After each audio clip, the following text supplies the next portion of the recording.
You're listening to Podcast Royal, and I am your host, Jessica. And I am your host, Rachel.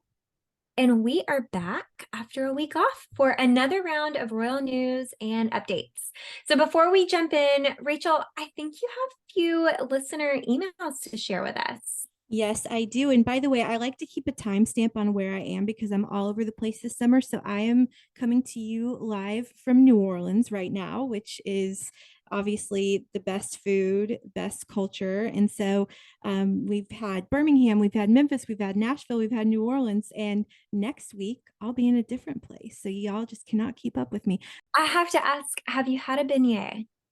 I actually have not had a beignet yet, which is true self-control. Now, I have had a lot of other things, but I have not had a beignet, and I'm really proud of myself for that. But let me tell you, I've just had the best seafood since I've been here. Seafood is one of my favorites, and it's just, of course, just all the food here is great. It's very dangerous being here, especially being on a health journey like I am. But you are right. We had a full inbox this week, and I've got two emails that I wanted to bring to the table. So let's start with this email from our listener, Robin. She says, "Hello, ladies. Your podcast is so fun to listen to. I'm really enjoying it. Thank you, Robin." So, two notes. I'm pretty sure both terms pardon and tea used for supper or dinner come from the British class system. Pardon is considered a lower class term, same for posh and smart, whereas sorry was more upper class.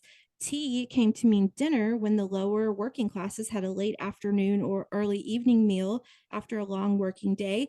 Dinner or supper was the meal the upper class had around 8 or 9 o'clock. Others may have more info. Thanks again, Robin. So thank you, Robin, for that Very interesting. interesting piece of information. Yes. And we also got another listener email of note from Kimberly about the reason it took so long to announce Princess Beatrice's name. So we talked about that when we did the royal deep dive on Beatrice. What was that, like a couple weeks ago, 2 or 3 weeks ago? So Kimberly says, "Hello, girls, fellow Birmingham native here. So glad to find kinship with you two in so many things, but especially a shared obsession with all things royal. One of my favorite things about your show is that you don't focus on the sensational tabloid draws, but rather the actual lives and everyday comings and goings of our favorite tiara sporting family." Thank you, Kimberly. So I thought I'd send a caveat to a tale from an episode aired a couple of weeks ago from your new deep dive segment, which featured Princess Beatrice. Her name announcement was delayed for 2 weeks. I think this is so interesting because she was originally going to be named Annabelle. However, the queen thought the name was too yuppie for a royal. Mhm. It was vetoed. I feel like I have actually heard this before, but Kimberly is saying it a lot better than I ever could. Okay, back to Kimberly. Though the queen and now King Charles don't actually choose baby names, the matriarch, or now I guess the patriarch, does get approval power. Another reason they're told the baby's name before anyone else. At the time, Beatrice was too close in the line of succession for such an untraditional name. And actually, Beatrice, some people might think is untraditional, but it's really not. That name has history in the royal family. Okay, back to Kimberly. Just thought I'd pass along this tidbit as I thought you'd find it as interesting as I did. We do, Kimberly. So excited that the podcast is now weekly. Looking forward to future episodes and hearing the latest buzz. Cheers, Kimberly. So those are two. See, we love getting emails like that. Like it's y'all can provide context. Please, if you know these things, please email us and you might get your email read on air. So thank you to both of you for that. Yeah, I guess I can see how Annabelle maybe did sound a little bit more edgy or modern at the time. Mhm. But yeah, Beatrice is, it definitely is a more traditional name. And I like Beatrice. I'm glad that they settled with that. Yeah, she's definitely a Beatrice. She is we become our names, right? And Mhm. that's the perfect name for her. Well, thank you for reading those, Rachel. That was really fun. And let's go ahead and jump into the royal rundown. So, to get started, we know the royal family has been on summer holiday for the month of August, and now that we're going into September, we'll see them back at work and school really soon. But we did get a picture of the Waleses arriving at Balmoral, joining the rest of the family. I think it's been about a week or so, maybe a little over a week ago now. Mhm. And so, of course, this does mark the royal family's first summer holiday at Balmoral without the late Queen Elizabeth. I know that that's got to be tough for the family. I'm sure that they can feel her absence, there as they're gathering without her for the first time and remembering past summers there as a family.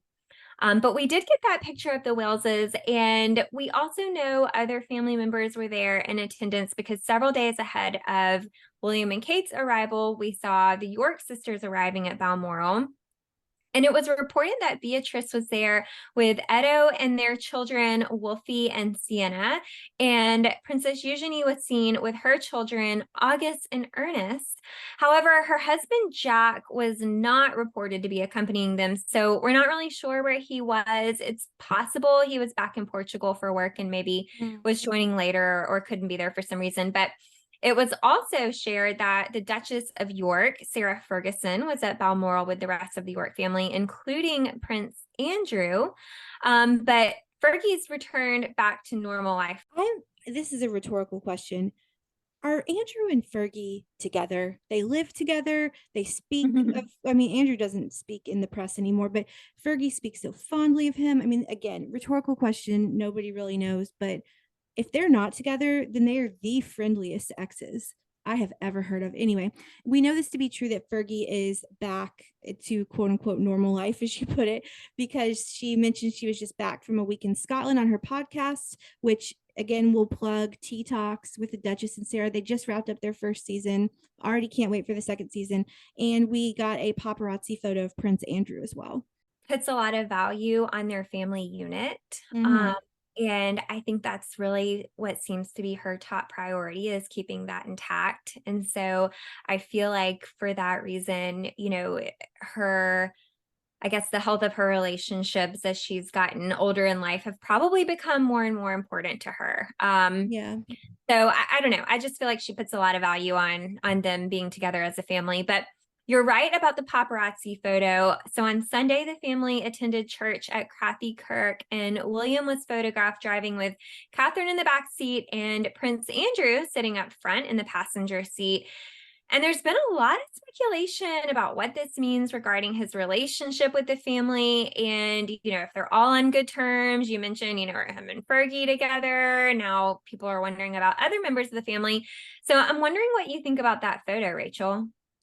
Well, let's break down that photo. So people have been making a lot of it because there's everything is thought of with the royal family, or most things, I would say. They had to know the buzz that Andrew sitting up front with William and Catherine would bring. I don't think that was a mistake. I'm not really sure what the message is that they're trying to send. Maybe they're like, as Gen Z might say, maybe they're soft launching Andrew back. And I mean, he's never going to be a working royal again, but I don't know. I mean, I actually, for once, didn't read that much into this. I will say that Andrew, I believe, was the first member of the family to show up at Balmoral, other than the king and the queen. But I also want to make mention really quickly of Catherine's outfit. It was quite bold. Did you see it? She had on a Yeah. fedora. She had on she was wearing some tartan. She had on a new hairstyle. So that honestly, more than maybe my priorities are skewed, but more than seeing Andrew in the front seat, I was more focused on what Kate was wearing. So I don't know if you have any thoughts on Andrew. I know a lot of people have been talking about it, but I'm not really sure it has much of a deeper meaning other than he's still a member of the family, obviously. Yeah, that was kind of where I was, where my thoughts were going with that as well. I agree with you. They've got to be very careful, William and Catherine, on um, how their image comes across and the decisions that they make and how they're seen if Prince Andrew is around. And so I don't think that that was a careless mistake on their Yeah. part or anything. I feel like, there was definitely a reason why they rode through and had him in the car. It may be, to your point, with him not coming back as a working royal, it may just be to show that, hey, at the end of the day, we're a family.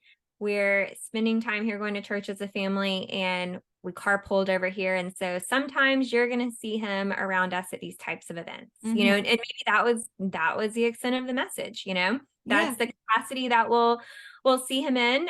Maybe not in a working role, but more so as just a member of the family. Yeah, which he is, and he will always be. I mean, he will Mhm. always be William's uncle, and he will never be a working royal again. I'm positive of that, but he's still a member of the family. So here he is. You know, he'll be at Easter, he'll be at Christmas. He's a member of the family. Yeah, and speaking of other members of the family, we also saw a few more at Balmoral. So Princess Anne and her husband, Sir Timothy Lawrence, were also there, as well as the Duke and Duchess of Edinburgh, Prince Edward, and Sophie. There's been a lot of back and forth on whether the Sussexes were invited for summer holiday, that regardless of whether they were invited or not, and I would assume they were not in attendance. And speaking of Prince Harry, I mentioned Heart of Invictus last week, his new docu-series on Netflix. It is now available to watch on Netflix, and it came out on August 30th. So have you seen it yet?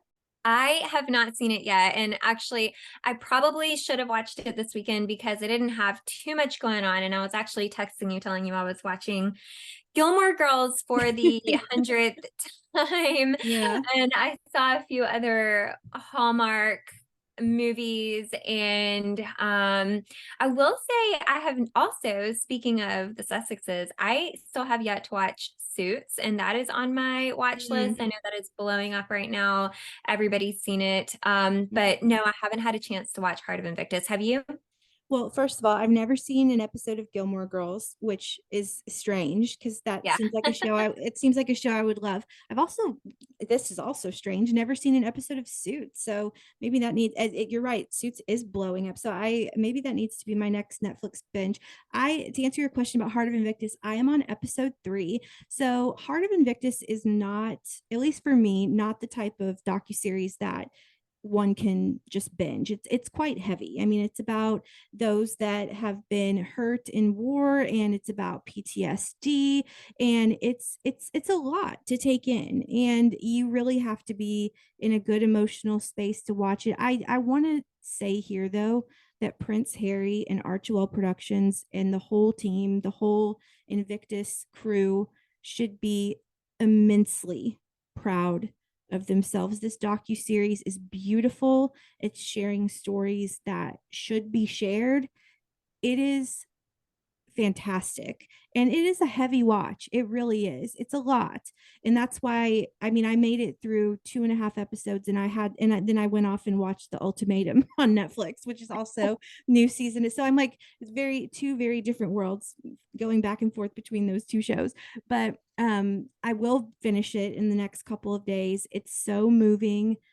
I'm just like my main point about Heart of Invictus is way to go, Harry. Like not just for this docu series, but for the Invictus Games, and we'll talk about the Invictus Games, which are about to kick off this week in Dusseldorf. But I mean, I'm just incredibly moved, and I think there's no way that you could watch Heart of Invictus and not be moved.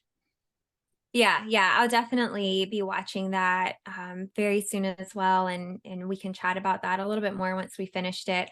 But next time you are in Birmingham, I think I'm going to invite you over for dinner in an episode of Gilmore Girls.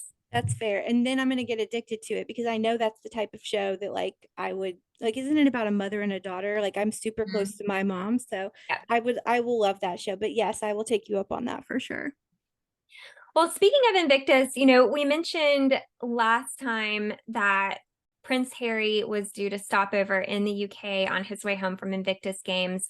Well, it's currently being reported that he'll actually be in the UK before the Invictus Games on September 7th for the Well Child Awards, and then he'll head to Dusseldorf. So the games run from September 9th through 16th. And then since our last episode, it has officially come out that King Charles and Queen Camilla will travel to France for a state visit from September 20th through 22nd. But the question still remains as to whether the King and Prince Harry will cross paths at any point. I think most people are feeling like this meeting probably won't happen. Or of course, like we said last time, if it does, we definitely won't know about it. But back to King Charles and Camilla being in France, they are really busy this year, Rachel. I mean, we've had the coronation. Mhm. They've just come off of spending time with family in Scotland. And There's just so much going on, future engagements. It seems like they haven't really been unplugging at all. Yeah, and of course, we'll talk about this later in Royal Rundown, but we've got a huge anniversary coming up this at the end of this week.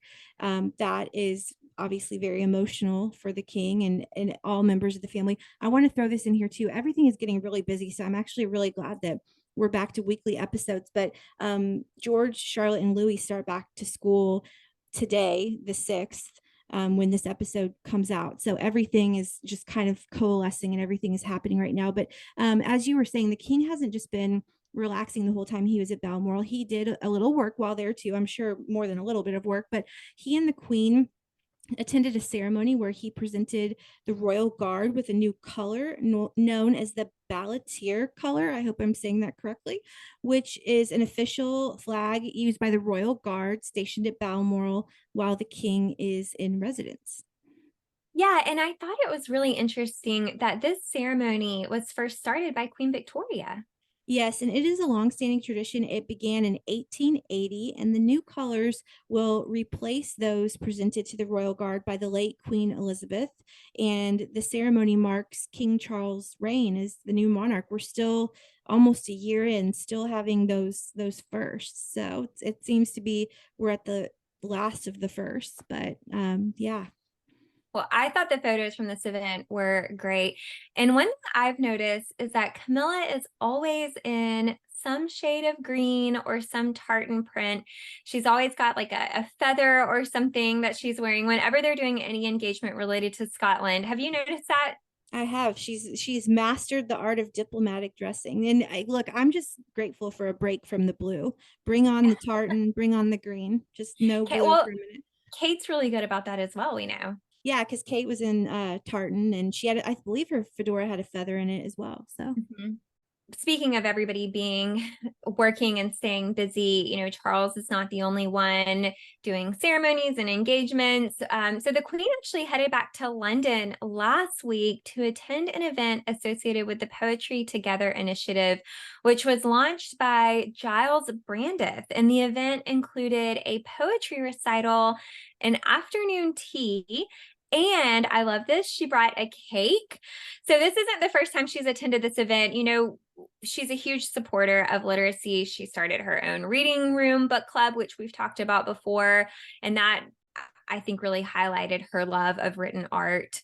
But one thing I liked about this event that she attended was it had children and grandparents there. So it was really something for hmm. everybody. And I have to quiz you, Rachel. Do you know what type of cake the Queen brought to this event? I have no idea. So I'm just going to say my favorite cake, and that is red velvet cake. I'm 100% sure that's not it. So it's actually a honey and cream cake. That sounds good. And yeah, I read that online and I don't think I've ever had a honey and cream cake, but it sounds delightful. Yeah, I'll take it. No beignets for me, so I'll have that honey and cream cake, please. As I said, the schedule is about to get crazy. September is going to be swamped, packed, busy. So we learned this week that William and Kate will be in France for the Rugby World Cup this weekend, this upcoming weekend, the 9th and 10th, albeit they will be supporting different teams. So Kate is the patron of the Rugby Football Union. She will travel to Marseille on September 9th to watch England and Argentina play. And William, who is patron of the Welsh Rugby Union, will watch Wales take on Fiji in Bordeaux on September 10th. I don't know enough about France to know if Marseille and Bordeaux are close together. I don't know if they'll have to split apart. I don't know how that's going to work logistically. But as you said before, Harry and Meghan will be in Dusseldorf, Germany for the Invictus Games from September 9th through 16th. Also, Harry's 39th birthday is September 15th. And then, as you said, the King and Queen head off for the state visit to France on September 20th. So our lull in news is coming to a close. And so you guys won't have to do all these random random segments with us. Although I am keeping Royal Deep Dive until I'm done, and I'm not done yet. So, and I wanted to throw this last story on the Royal Rundown this week in And just for you, Jessica, I don't know if you saw this, but there was a corgi parade outside of Buckingham Palace to honor the upcoming first anniversary of Queen Elizabeth's death, which of course is September 8th, this Friday. So a group of about 20 royal followers and their corgis took part in the parade, and the corgis were even decked out in tiaras, crowns, and other royal outfits. So I cannot believe that Friday marks 1 year since Her Late Majesty died. Can you believe that? No, I mean, time goes by so fast. I can't believe it's already been a year. Yeah, I mean, listeners, if you want to hear our reaction to Her Late Majesty's death, you can go back and listen to that episode where I basically bawl and cry for 15 minutes. It was very embarrassing for me, although it was just really true emotions. It had just happened, and um I just rest in peace. And I still miss her so much. I can't imagine how the family feels. And I'm interested to see, we'll of course talk about this in our episode next week. I'm interested to see, William and Kate are leading the memorials, and I'm interested to see what they do and what ends up coming out of this weekend. If it's going to, I mean, I guess they're going to be in France, so they not on the 8th, but we'll just see what happens if it's a social media post or a video or if it's an in-person engagement. Who knows? But as we close the royal rundown, we will actually be talking about Pippa and James Middleton, or Pippa Middleton Matthews and James Middleton, in the royal deep dive in a minute. But Pippa actually turns 40 today, September 6th, the day this episode comes out. And James Middleton and his wife Alize are on their baby moon right now. Alize is pregnant with the couple's first child. So Middleton's in the news. Well, happy birthday and congratulations. Yes. I don't know where James and Alize are, but they're on a boat somewhere and it looked very nice. So Want to make a podcast? Spotify's got a platform that lets you make one super easily, then distribute it everywhere and earn money, all in one place for free. It's called Spotify for Podcasters, and here's how it works. Spotify for Podcasters lets you record and edit podcasts right from your phone or computer. So no matter what your setup is like, you can start creating today. Then you can distribute your podcast to Spotify and everywhere else podcasts are heard. Video podcasts are also available on Spotify. With Spotify for Podcasters, you can earn money in a variety of ways, including ads and podcast subscriptions. And best of all, it's totally free with no catch. Ever since we discovered Spotify for Podcasters, we have had so much fun trying out all of the features like Q&As and polls that let us be really creative and engage with our audience. I highly recommend you give it a try. Download the Spotify for Podcasters app or go to www.spotify.com/podcasters to get started. okay, let's move into listener Q&A. So we have a listener question about a VIP suite in Heathrow Airport that the royals reportedly frequent when they are awaiting a flight. So I actually found an article in Hello that claims they do in fact hang out in the VIP suite, which is coincidentally called the Windsor Suite. I don't know if that has anything to do with anything, but it is. Did you know about this, Jessica? You know, I have actually heard about this before. I didn't know all the details, but I had heard there was a royal suite. Yeah, so if you're flying through Heathrow, it is open to not only non-royals, but celebrities or anyone who is flying first class or business class if you can afford it. It costs £3,300 per flight, which is translates to $4,140. It is in Terminal 5 of Heathrow, and you're only in the suite for about 2 hours. So that's a lot of money for Wow. 2 hours of time.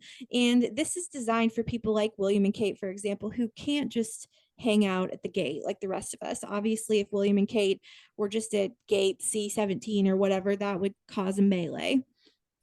So, okay, if you're a royal fan and you're buying 2 hours in the suite and you're just hoping for a sighting, you're gambling quite a lot of money for the off chance that you might be there at the same time as a royal.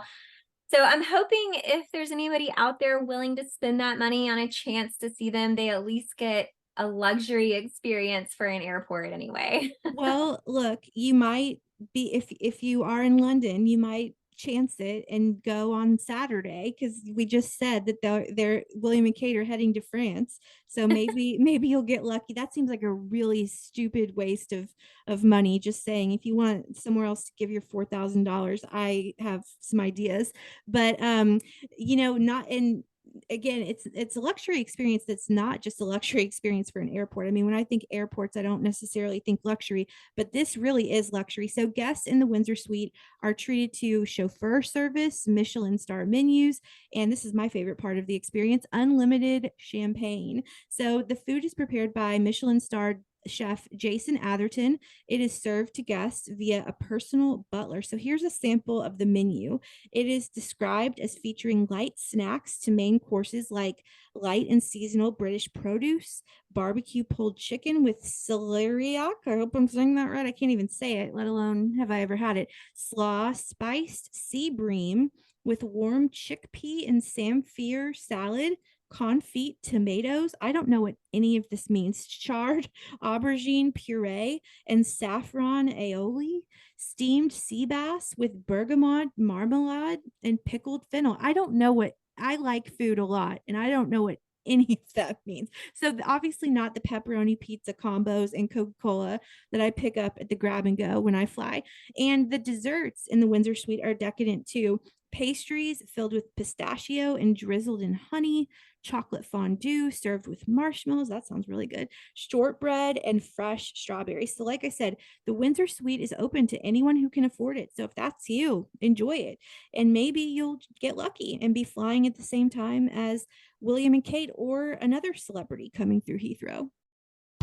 This episode is brought to you by Seed's DSO1 Daily Synbiotic, a 2-in-1 probiotic and prebiotic formulated with 24 clinically and scientifically studied strains to support healthy regularity and your gut, immune, and skin health. Optimize your gut health. Visit seed.com/Spotify with code Spotify for 30% off your first month of Seed's DSO1 Daily Synbiotic. These statements have not been evaluated by the Food and Drug Administration. This product is not intended to diagnose, treat, cure, or prevent any disease. Well, if that's you, perhaps you are also flying around the world to meet some of our other favorite royals. Yeah, that's a nice transition to royals around the world. I thought so. Yeah. So let's go ahead and jump into royals around the world. So, okay, Rachel, in this week's segment, we have a mystery to solve. Okay. Okay. So we've talked about the royals of Monaco a lot on the pod, and I have a little update on them today. Since our last episode, Princess Charlene of Monaco has very quietly deactivated her Instagram account with no explanation or acknowledgement of it. Have you seen this? I don't think it was widely broadcast. I did see this, and I never know what's going on with Albert and Charlene. Like, they are the most confusing couple in maybe in the entire royal stratosphere to me. That might be an overstretch, but yes, I did see the news. Okay. Yeah, I mean, we follow her on Instagram, and she's not heavily active on there normally from what I recall, but she does share photos of her children and dog and other parts of life on occasion. So, all of us who follow her, we're going to miss out on her content, at least for a little while, and the stuff that she's posting about. So kind of a bummer. Yeah, we do love checking out her photos. Monaco is one of our favorite royal families around the world. As you listeners know, we like seeing what the family's been up to. They have young twins and they're cute. And as you know, listeners, we share a lot of updates about the royal family of Monaco here. Yes. And probably most of us remember that Princess Charlene went through a bit of a rough patch in 21 and 22. So first, she contracted an ear, nose, and throat infection while she was visiting her home country of South Africa. So she ended up staying there for 6 months, undergoing procedures before she traveled back to Monaco to be reunited with Prince Albert and their children. And then she left Monaco again for Switzerland, and she stayed there for a while at a clinic. I think she was there for 4 months, and she was treated for emotional and physical exhaustion.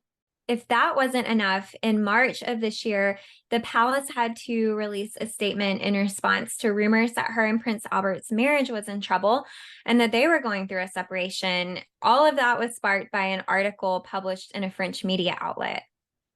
Other than that most recent headline, it seems actually like things were getting back on track for Charlene lately. Yeah, I agree. And as a quick reminder, she and Prince Albert have 8-year-old twins, Gabriella and Jacques. We've seen her and the family out and about in recent months, so no one really knows what led her to take down her personal account. I mean, maybe she was just wanting more privacy. We don't really know. But she was at the F1 Monaco Grand Prix in May, and she and Prince Albert also attended a birthday celebration of the late Prince Rainier III of Monaco. And then most recently, the couple was seen in Corsica Island on holiday with their kids. One photo I saw showed her on a kayak with the kids. And then I saw another photo that showed her standing next to Prince Albert. He had his arm around her. The two are also scheduled to visit her home country of South Africa next month for the bike challenge of the Princess Charlene of Monaco Foundation, which is focused on ending drowning through highlighting the dangers of water and teaching children to swim. So listeners may know Princess Charlene is a past Olympic swimmer. So that focus really does make a lot of sense for her. And that's all we really have on her vanishing Instagram account right now. So we'll watch closely to see if it comes back. And honestly, Rachel, if she's doing a social media detox, I have to say I don't blame her. I think we could all use one of those.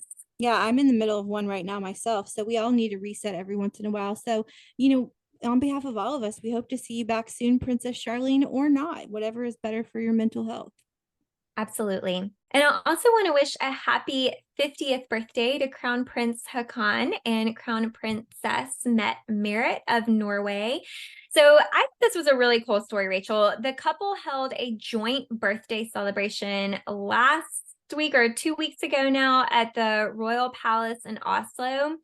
There were close to 400 people in attendance, and dinner was served outside as like a backyard party type event. And I saw a photo of the setup. There were 48 round tables under a tent with string lights hung, plenty of greenery. And it really felt like the perfect summer garden dinner party. There was also a photo of the prince and princess embracing each other and sharing quite the passionate kiss, which is not something we see very often or ever from our British royals. Did you see that kiss, Rachel? I actually didn't, but now I'm intrigued. Yeah, you should go look it up. Definitely looks like a fun party. So little info for our listeners. The prince and princess were actually born just a month apart. So he was born July 20th, 1973. She was born August 19th, 1973. Another fun fact, the birthday party was held on August 25th, which was their wedding anniversary.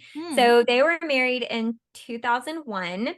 And I'm glad they had a celebration like this. It looked like a lot of fun, looked like a great party idea, not too stuffy, being a garden party type theme. So again, happy birthday to the prince and princess. And I don't know about you, but I'm really inspired to host an alfresco dinner party now. And when I do, you're invited. Maybe that's when we'll do our Gilmore Girls thing. There you go. I hope you serve traditional Norwegian food like they did at this birthday party. Yes, that's actually something I would love to try and learn more about making. I don't know a whole lot about traditional Norwegian food. I know they had it at their party.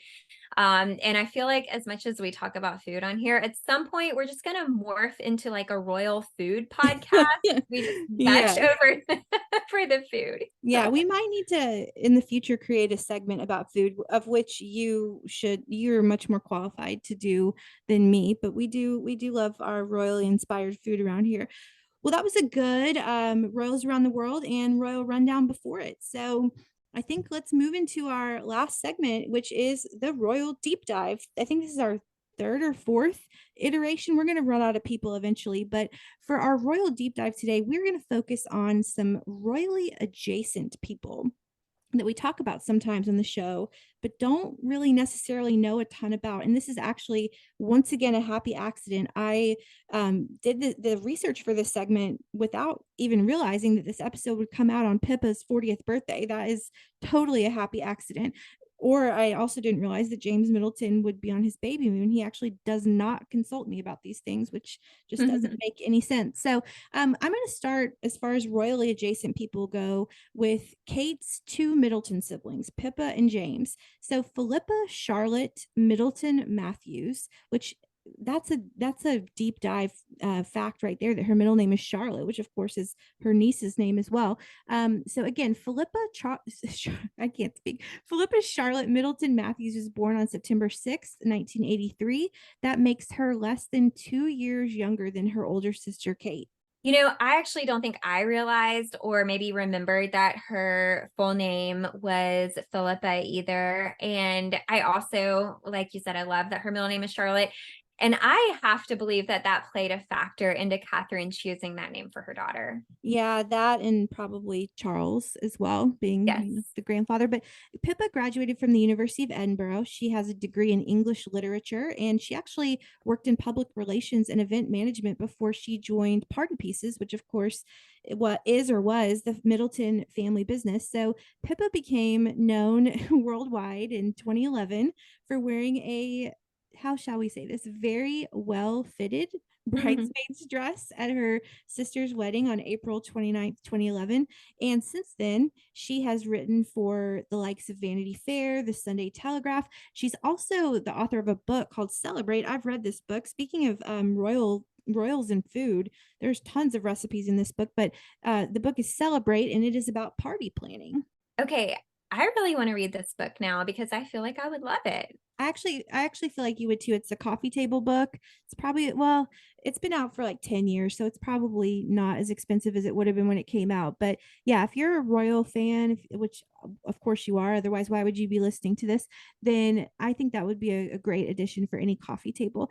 And I actually did not know this happened, even though we were very much a podcast in 2022. But last year, Pippa got a master's degree in, of all things, physical education, sport, and physical literacy from the University of Wales, Trinity St. David. I have no idea how I missed that. Pippa has done some fashion designing. She married hedge fund manager and former professional race car driver. Did not know that either. James Matthews, back in 2017. They have three children, Arthur, Grace, and Rose. So there's not a ton there that I didn't know, but the master's degree thing was new to me. Well, I actually learned something interesting about them this year too. And I'm curious to know how much of all this our listeners were aware of. But Pippa and her husband own a farm in Buckleberry, which actually included a petting zoo and deer park when they purchased it in 2020.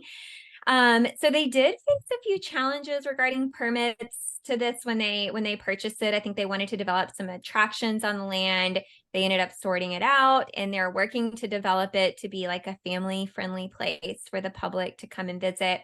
But there's a cafe on the property, and Pippa also opened a shop which sells a variety of items from small toys to little specialty items. So another really kind of fun thing I learned about Pippa this year. Yeah, that's interesting. And I would definitely go to the petting zoo and deer park. And that sounds like a fun place to take the family. So let's move on to James. So James William Middleton was born on April 15th, 1987. He also, Pippa graduated from Edinburgh, but James briefly attended the University of Edinburgh before dropping out to start a cake baking business.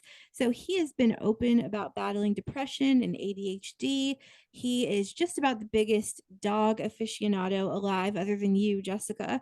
And James is actually dyslexic, which makes the fact that he was a reader at Kate's wedding, only watched by, I don't know, a bajillion people, even more admirable. I mean, I would be nervous to get up there and read a Bible passage in front of the world. And that, I think that makes it even more admirable, that James did that. So James is a serial entrepreneur. He founded Boomf.